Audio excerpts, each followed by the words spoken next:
Hello दोस्तों, मेरा नाम है अभिषेक मिश्रा। आज हम बात करेंगे mutual fund distributor certification examination के चैप्टर 3 के बारे में।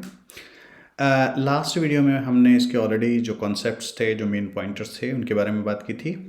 आज हम लोग इसके मॉक टेस्ट के बारे में बात करेंगे। कुछ क्वेश्चंस मैंने प्रिपेयर किए हैं। ये क्वेश्चंस का मेन मोटिव है कि एज अ कैंडिडेट आपको इन सारे पॉइंटर्स का जो इस चैप्टर में है, legal structure of mutual funds in India, इसका कॉन्सेप्चुअल क्लैरिटी अच्छे से आ जाए। तो चलिए मूव करते हैं पहले स्लाइड पे, पहले क्वेश्चन पे। A mutual fund is established as a AMC, a private limited, a trust और कोऑपरेटिव सोसाइटी। तो याद रखिए, म्यूचुअल फंड इंडिया में हमेशा इसको एज एस्टैब्लिश किया गया है एज अ ट्रस्ट। ऐसा नहीं हो सकता है कि कोई भी आकर के बिना ट्रस्ट स्टैब्लिश करके म्यूचुअल फंड बिजनेस स्टार्ट करे, ऐसा नहीं है। एएमसी जो एसेट मैनेजमेंट कंपनी है, फर्स्ट ऑप्शन, बेसिकली वो म्यूचुअल फंड पूरे इस सिस्टम का एक पार्ट है। ये सब कुछ नहीं है, वो लोग मेन एक्टिविटीज जरूर करते हैं, but mutual fund as a whole उसको एज अ ट्रस्ट स्टैब्लिश किया जाता है। प्राइवेट लिमिटेड बेसिकली कंपनी का टाइप है, और कोऑपरेटिव सोसाइटी एक तरीका है किसी भी कंपनी को या किसी भी ऑर्गेनाइजेशन को स्ट्रक्चर करने का। तो इसका आंसर है ऑप्शन नंबर 3। मूव करते हैं दूसरे क्वेश्चन पे। The mutual fund trust are created by चार ऑप्शन हैं: trustee with the approval of SEBI, sponsors with the approval from SEBI, SEBI और unit holders with the approval of SEBI. पहले इसमें से वो आंसर देखते हैं जो गलत है। सेबी क्रिएट करता है नहीं, सेबी इसको रेगुलेट करता है।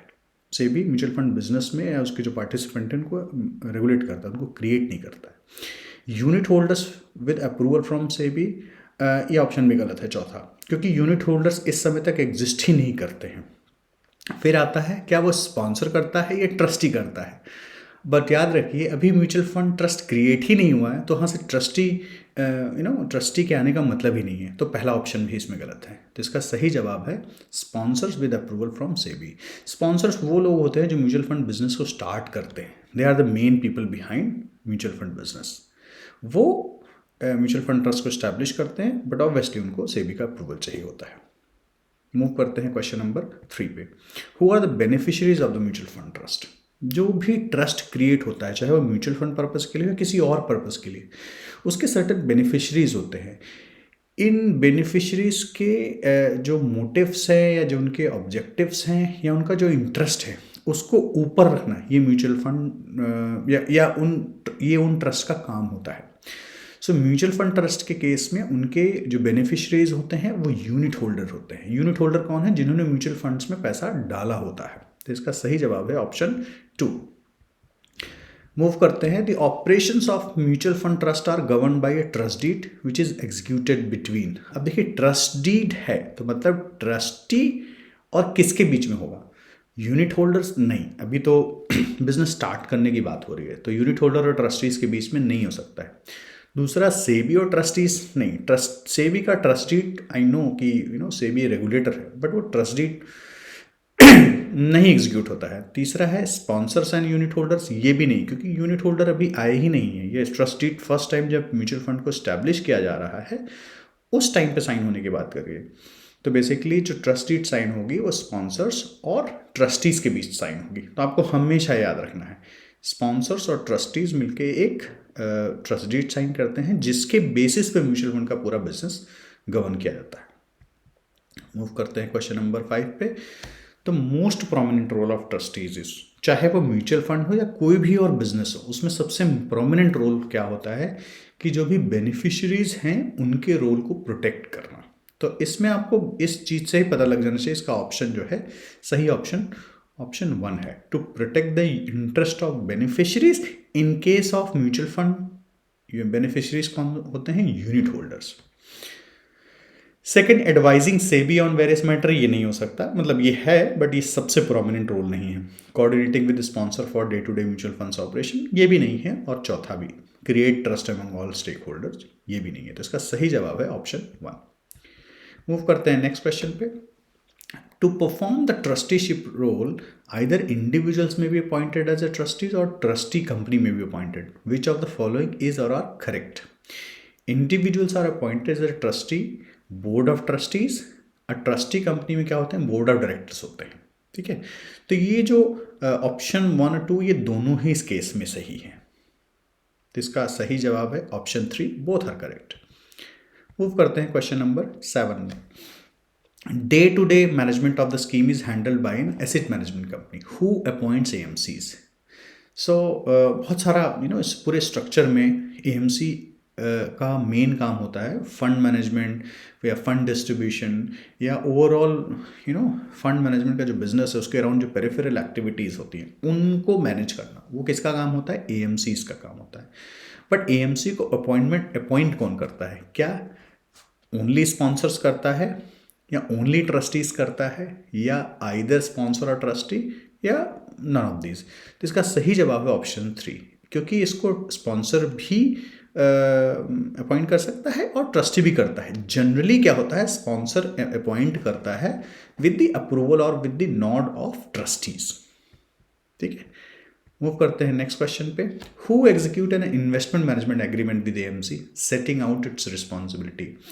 तो थोड़ी देर पहले एक क्वेश्चन में हमने बात की थी ट्रस्ट डीड की, और यहाँ पे हम क्या बात कर रहे हैं? इन्वेस्टमेंट मैनेजमेंट एग्रीमेंट, मतलब जो कोर बिजनेस है ना, वो एएमसी के साथ कौन साइन करता है? स्पॉन्सर करता है कि ट्रस्टी करता है या दोनों में कोई कर सकता है? None of this. तो इसका सही जवाब है ऑप्शन 2, ओनली ट्रस्टीज। ट्रस्टीज का ही काम होता है ट्रस्ट डीड को साइन करना विद जो भी स्पॉन्सर्स होते हैं, या फिर इन्वेस्टमेंट मैनेजमेंट एग्रीमेंट जो साइन होता है एएमसी के साथ। ठीक है, तो ये दो इंपॉर्टेंट डॉक्यूमेंट्स है, अपने को पता होना चाहिए किसके इसके बीच में साइन होता है। तो इसका सही जवाब है option 2, only trustees. Next move करते हैं क्वेश्चन नंबर 9 पे। Although the AMC manages the scheme, custody of the assets of the scheme is with a custodian. Who appoints custodian?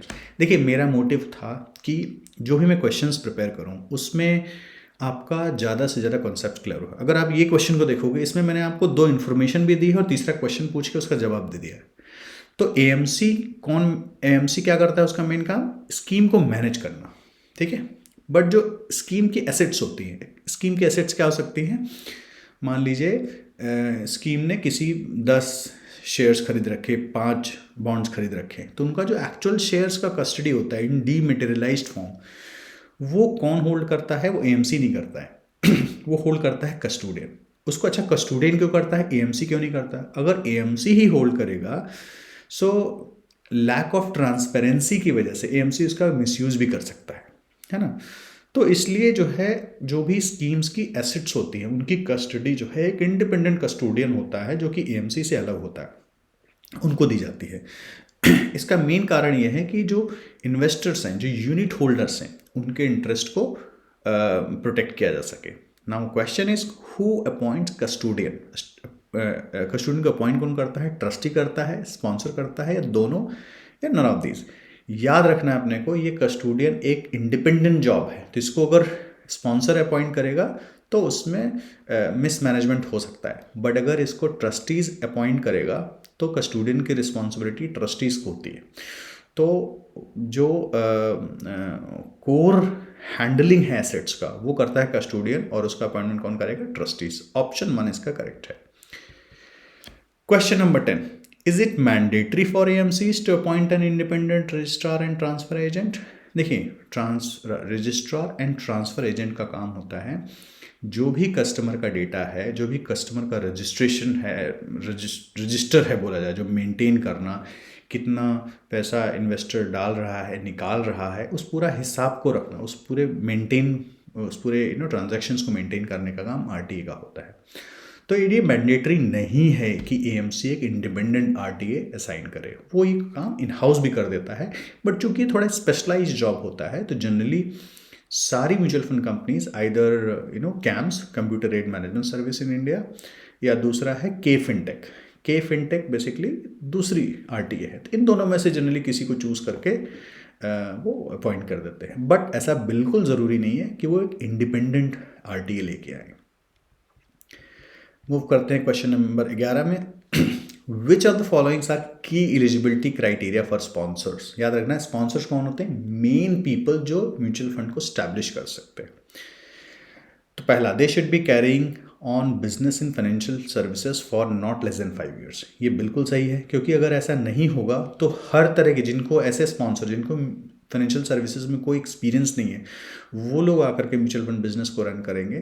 तो ये बहुत स्पेशलाइज्ड जॉब होता है, तो इसीलिए बोलते हैं कि ये 5 ईयर्स एटलीस्ट एक्सपीरियंस स्पॉन्सर्स को होना चाहिए। और सेकेंड वाला, उनका जो नेटवर्थ है स्पॉन्सर का, वो पिछले 5 साल में पॉजिटिव होना चाहिए, नेगेटिव नहीं हो सकता। ऐसा नहीं कि 2 साल नेगेटिव 3 साल पॉजिटिव, ये नहीं चलेगा। तीसरा, have net profit after providing for depreciation, interest and tax in each of the immediately preceding 5 years. तो ये भी सही है कि पिछले 5 सालों में आपका नेट प्रॉफिट जो है वो पॉजिटिव होना चाहिए, ऐसा नहीं कि लॉस हो। And after providing for depreciation, interest और टैक्स, ऐसा नहीं है कि बिफोर टैक्स आपने प्रॉफिट ले लिया, तो उसको नहीं एज्यूम किया जाता है। तो इसका सही जवाब है option 4, all of these are correct. Move करते हैं क्वेश्चन नंबर 12 पे। With regards to eligibility criteria trustees of trustees, which of the following statement is incorrect. याद रखना है, इनकरेक्ट फाइंड करना है इसमें। No AMC and no director, officer and AMC employee shall be eligible to be appointed as a trustee of a mutual fund। बिल्कुल सही। तो ये स्टेटमेंट एज अपने आप में सही है, बट ये हमारा ऑप्शन नहीं हो सकता क्योंकि हम इनकरेक्ट वाला ऑप्शन ढूंढ रहे हैं। Second, no person who is appointed as a trustee of a mutual fund shall be eligible to be appointed as a trustee of another mutual fund. ये भी बिल्कुल सही है। एक जगह का अगर ट्रस्टी अपॉइंट हो गया तो दूसरी म्यूचुअल फंड में एज अ ट्रस्टी नहीं काम कर सकता है एट द सेम टाइम। तीसरा, have net profit after providing for depreciation. माफ़ करिएगा, ये क्वेश्चन 12 का जो थर्ड ऑप्शन है ये शायद मेरे पुराने क्वेश्चन से कॉपी हो गया, तो इसको प्लीज़ इग्नोर कर दीजिए। Option 4, prior approval of SEBI is not needed before a person is appointed as a trustee. यही स्टेटमेंट है जो कि गलत है, क्योंकि prior approval of SEBI is needed जब किसी को एज अ ट्रस्टी अपॉइंट किया जाता है। Question number 13, with regards to rights and responsibilities of the trustee, which of the following statement is incorrect. The trustee shall periodically review the service contracts related to custody arrangements. ये बिल्कुल सही है, हमको incorrect statement find करना है। Second, the trustee shall periodically review the investor complaints and their redressal by the AMC. ये भी काम ट्रस्टीज का होता है, क्योंकि उनको जो भी यूनिट होल्डर्स हैं, जो भी बेनिफिशरीज हैं, उनके इंटरेस्ट को प्रोटेक्ट करना होता है। Third, the trustee shall file quarterly reports to SEBI. चौथा है, on a quarterly basis the trustee shall review the transaction of the mutual funds and the AMC and is associate. जो option 3 है ये गलत है, क्योंकि ये क्वार्टरली ना होकर के हाफ ईयरली होता है। तो ट्रस्टीज को जो है सेबी को जो रिपोर्ट देनी होती है वो हाफ ईयरली देनी होती है, ना कि क्वार्टरली देनी होती। तो चूंकि हम इनकरेक्ट स्टेटमेंट ढूंढ रहे हैं, इसके लिए इसका ऑप्शन 3 सही आंसर है। Question number 14, with regards to the AMC, which of the following statements is incorrect? Incorrect कौन सा?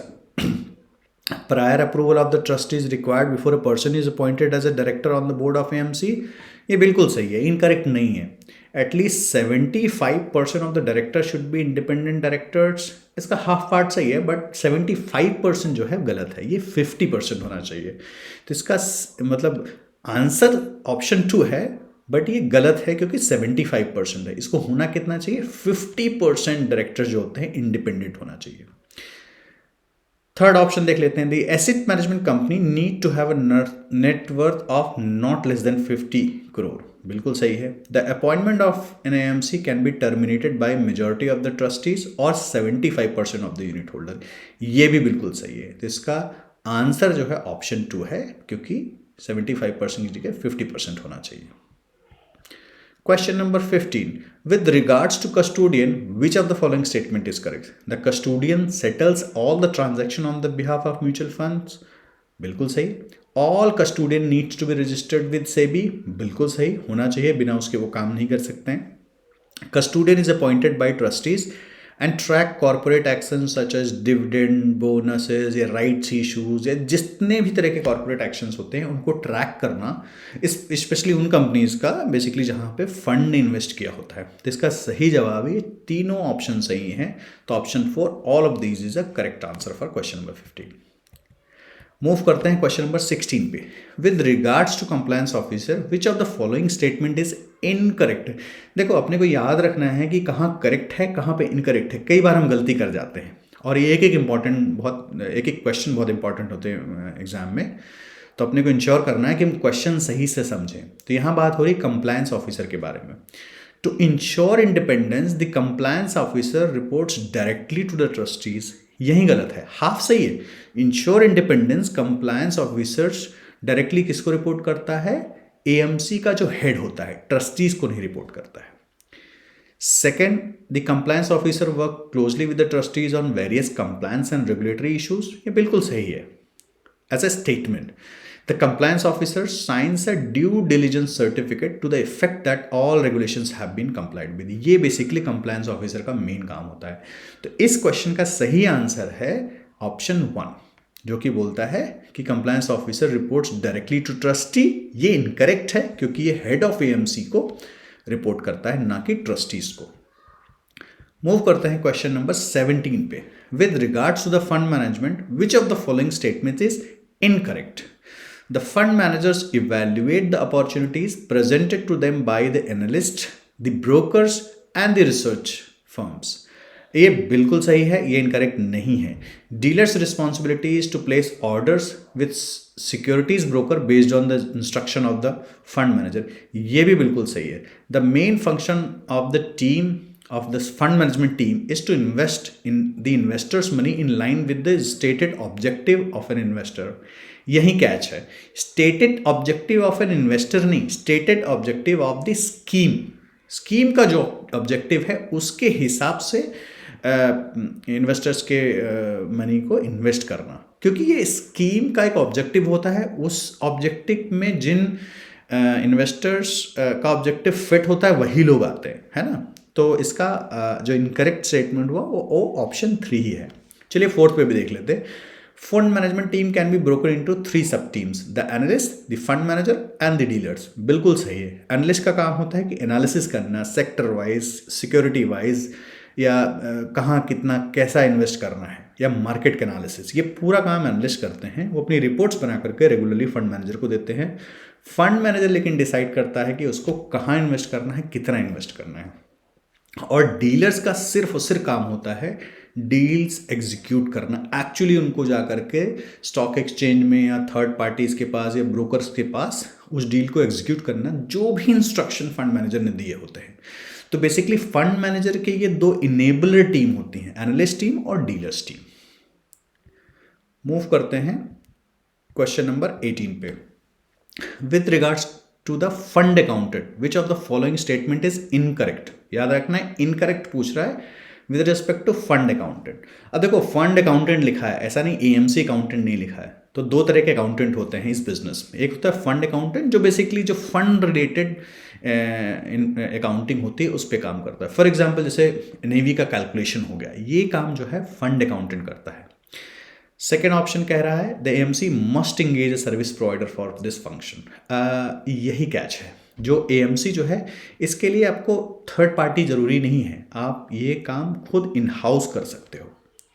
There is no need for registration with SEBI to perform this function. हाँ, क्योंकि आप थर्ड पार्टी को भी ला सकते हो, आप खुद भी कर सकते हो, तो इसके लिए रजिस्ट्रेशन की जरूरत नहीं है सेबी के पास। तो इसका सही आंसर है ऑप्शन 2, क्योंकि ये आप इस रोल के लिए आप इंटरनली भी एक टीम बना के काम करवा सकते हो, आप किसी थर्ड पार्टी को दे सकते हो। मूव करते हैं question number 19। With regards to RTAs which of the following statement is incorrect. Again incorrect पूछ रहे हैं। It is compulsory to appoint a independent RTA.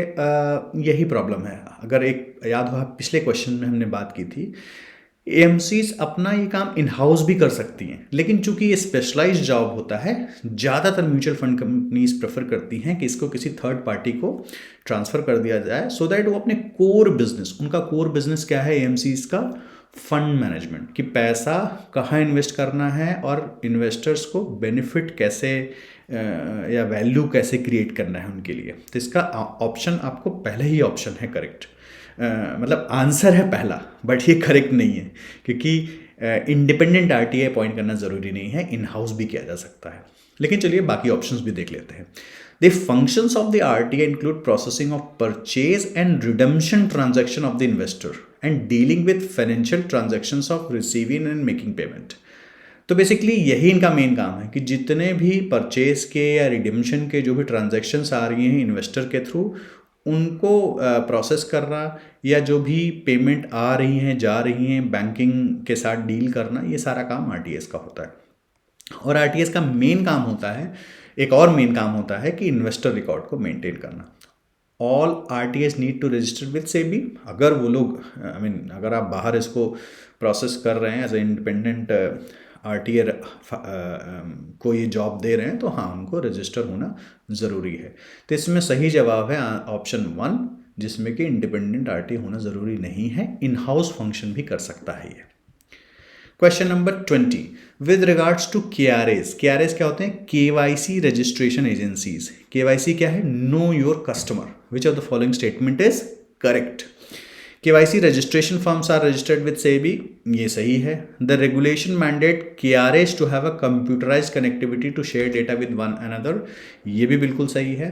It is mandatory for all mutual fund investor to be KYC compliant under PMLA Act, ये भी बिल्कुल सही है। तो इसका सही जवाब है option 4, all of these। Question number 21, with regards to the valuation agencies, which of the following statement is incorrect? SEBI has issued guidelines for the purpose of arriving at a fair valuation of debt securities that are non-traded or thinly traded। तो basically SEBI ने क्या किया है कि जो भी date securities हैं, कुछ तो रोज ट्रेड होती हैं, कुछ ऐसी होती हैं 3 महीने में एक बार ट्रेड हो रही है, बट उनका नहीं भी वैल्यूएशन तो डेली करना है, एवरी बिजनेस डे पे करना है। तो जो नॉन ट्रेडेड डेट सिक्योरिटीज़ होती हैं या थिनली ट्रेडेड मतलब कभी कभार होती हैं, रोज नहीं हो रही हैं, तो उनका आपको डेली का प्राइसिंग अगर करना हो तो कैसे करोगे? तो सेबी ने उसके लिए गाइडलाइंस इशू की हैं, और उस गाइडलाइंस के तहत 2 वैल्यूएशन एजेंसीज को यूज़ करना होता है जो अपना वैल्यूएशन मैट्रिक्स प्रोवाइड करती हैं कि भैया these are the ways, that's how आपको इस तरह की डेट सिक्योरिटीज़ के प्राइसिंग को कैलकुलेट करना है। थर्ड ऑप्शन है SEBI has appointed CRISIL and ICRA. देखिए, इस पर्पज़ के लिए क्रिसिल और इकरा तो अपॉइंट हुए हैं, बट ये सेबी ने अपॉइंट नहीं किया, ये एम्फी ने पॉइंट किया हुआ है। तो क्वेश्चन बोल रहा है कौन सा इसमें इनकरेक्ट है, तो इसका इनकरेक्ट ऑप्शन हुआ ऑप्शन 3। मूव करते हैं क्वेश्चन 22 पे। विद रिगार्ड्स टू डिपॉजिटरी और डिपॉजिटरी पार्टिसिपेंट्स, इनको डीपी शॉर्ट फॉर्म में बोलते हैं, कौन सा स्टेटमेंट करेक्ट है? A depository is an institution which holds the securities in demat. Demat basically जो हम लोग डीमैट अकाउंट बोलते हैं, आपने सुना होगा कई बार ट्रेडिंग के लिए या इन्वेस्टमेंट्स के लिए, वो बेसिकली डीमैटेरियलाइज्ड अकाउंट को ही डीमैट फॉर्म शॉर्ट फॉर्म में बोलते हैं। तो डिपॉजिटरी क्या होता है? एक ऐसा इंस्टीट्यूशन है जो सिक्योरिटीज़ को डीमैट फॉर्म में, इलेक्ट्रॉनिक फॉर्म में होल्ड करके रखता है इन्वेस्टर के बिहाफ पे, पहला। दूसरा, an investor doesn't deal with the depository but with the depository participant, ये भी बिल्कुल सही है। आप ऐसा समझ लो, डिपॉजिटरी इज लाइक, अगर आप बैंक से कंपेयर करो तो डिपॉजिटरी जैसे बैंक का एक हेड ब्रांच हो गया, मुंबई में कहीं है, तो वो डिपॉजिटरी हो गया। बट जब इन्वेस्टर उससे डील करने आता है तो आप एक अहमदाबाद में रहने वाला बंदा जाके मुंबई की मेन ब्रांच से डील नहीं करता है, वो अपनी ब्रांच, लोकल ब्रांच होती है, उनसे डील करता है। तो डिपॉजिटरी पार्टिसिपेंट बेसिकली वो ब्रांचेस हैं डिपॉजिटरी की, जिसमें इन्वेस्टर जाके अपने डील करता है, मतलब जो भी उनको क्वेरी हो या क्वेश्चंस हो या उनको जो भी ट्रांजैक्शंस करना हो वो उनके थ्रू होता है। If not held in a dematerialised form, the units, mutual funds units की बात हो रही है, they are tracked in form of account statement. बिल्कुल सही। आप म्यूचुअल फंड को ज़रूरी नहीं है कि आप डीमैट फॉर्म में ही रखो, आप एक फिजिकल फॉर्म में रखो। मतलब इसको एक होता है डीमैट फॉर्म, दूसरा होता है फिजिकल फॉर्म। तो डीमैट फॉर्म में क्या होता है, आपका डीमैट अकाउंट होना चाहिए, उसमें आपका हेल्ड होंगी म्यूचुअल फंड की यूनिट्स, या फिर अकाउंट स्टेटमेंट के फॉर्म में। Account statement is nothing but physical form में। तो इसका सही जवाब है ऑप्शन 4, क्योंकि सारे ही सही हैं इसमें। मूव करते हैं क्वेश्चन नंबर 23 पे। Whose job is to track the various corporate action like bonus, dividend, rights issues in companies where the mutual fund scheme has invested? क्या वो RTA है, कस्टोडियन है, ऑडिटर है या यूनिट होल्डर्स है? हमने इसके बारे में ऑलरेडी बात किया है। कस्टोडियन का काम होता है कि इस तरह के कॉर्पोरेट एक्शंस को ट्रैक करना। सही जवाब है option 2, custodian. Question number 24। Which of the following statement is correct? The units of closed-ended and ETFs are compulsorily listed on at least one stock exchange. बिल्कुल सही है. BSC Star Platform, NSE Mutual Fund 2 Platform और MF Utilities India are 3 transaction platform for units of mutual funds. ये भी बिल्कुल सही है. Mutual fund utilities जिसको MFU बोलते हैं is an initiative by association of mutual funds in India. ये भी सही है. तो इसका सही जवाब है option 4 all of these. Question number 25. Which of the following statement is incorrect with the role and function of AMFI? क्या एमफी एक रेगुलेटरी बॉडी है but AMFI is not a regulatory body but SRO मतलब self regulatory organisation. यही गलत है क्योंकि AMFI ना तो रेगुलेटरी बॉडी है ना ही सेल्फ रेगुलेटरी ऑर्गेनाइजेशन है. तो इसमें इनकरेक्ट स्टेटमेंट पहला वाला ही है. लेकिन चलिए दूसरा, तीसरा और चौथा ऑप्शन देख लेते हैं.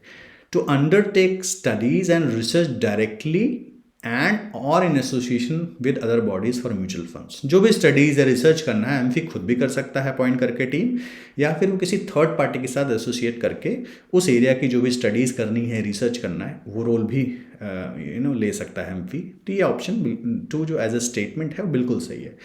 To regulate the conduct of distributors including disciplinary action for violation of code of conduct. ये भी बिल्कुल सही है कि रेगुलेटर्स जो भी डिस्ट्रीब्यूटर्स हैं उनके कंडक्ट को रेगुलेट करना और ज़रूरत पड़ने पे उनका ARN जो एमफी रजिस्ट्रेशन नंबर होता है उसको कैंसिल करना, ये काम भी एमफी का होता है. चौथा ऑप्शन है to protect the interest of investors unit holders. बिल्कुल सही, ये भी इनका काम है. तो इसका सही जवाब है ऑप्शन 1 क्योंकि एमफी ना तो रेगुलेटरी बॉडी है ना ही SRO है, सेल्फ रेगुलेटरी ऑर्गेनाइजेशन. मूव करते हैं क्वेश्चन नंबर 26 पे. With which agency are the mutual fund distributors registered? जो म्यूचुअल फंड डिस्ट्रीब्यूटर्स हैं, ये एग्जाम जो आप दे रहे हो, इस एग्जाम को देने के बाद आप म्यूचुअल फंड डिस्ट्रीब्यूटर बनोगे, बट आपका वो रजिस्ट्रेशन किसके साथ होगा? एमफी के साथ होगा, सेबी के साथ होगा, या डिपॉजिटरीज के साथ होगा, या फंड अकाउंटिंग टीम के साथ होगा? तो बेसिकली आंसर पता ही है. इसका आंसर पहला बहुत ईजी है, association of mutual funds in India. कैसे? आपका जो ARN होता है एमफी रजिस्ट्रेशन नंबर, ये नाम में ही लिखा है कि एमफी का रजिस्ट्रेशन नंबर. जब आप रजिस्ट्रेशन करवाते हो तो आप एमफी के पास करवाते हो, सेबी के पास नहीं करवाते हो.